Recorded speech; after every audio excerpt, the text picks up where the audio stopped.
What is up, everyone? Welcome back to our channel. Welcome back to TechMan. This tutorial will guide you through the process of transferring USDT from the OKX exchange to Binance.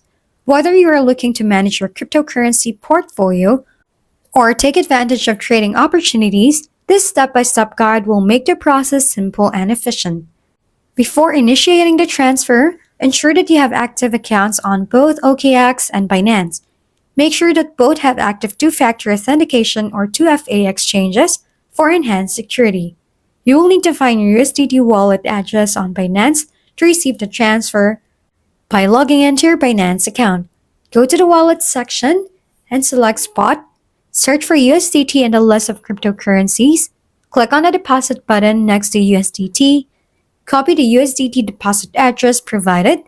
Make sure you select the correct network like ERC20, TRC20, or etc. that you wish to use for the transfer. Now you will withdraw USDT from your OKX account to the Binance address you just copied. Log into your OKX account, navigate to the Wallet section and select Assets. Find USDT in your asset list and click on Withdraw.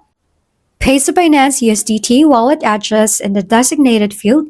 Enter the amount of USDT you wish to transfer. Select the same network as the one you choose on Binance. Review the transaction details to ensure everything is correct. Confirm the withdrawal and complete any additional security verification like 2FA. Transferring USDT to OKX to Binance is a straightforward process that involves locating your Binance wallet address, initiating a withdrawal from OKX, and confirming the transaction. By following the steps, you can easily manage your cryptocurrency assets across different exchanges. If you encounter any issues, check the support section of OKX for troubleshooting tips or contact our customer service for assistance. If we've been helpful, kindly give us a thumbs up and don't forget to hit the subscribe and bell button for more contents. For any questions and suggestions, comment down below.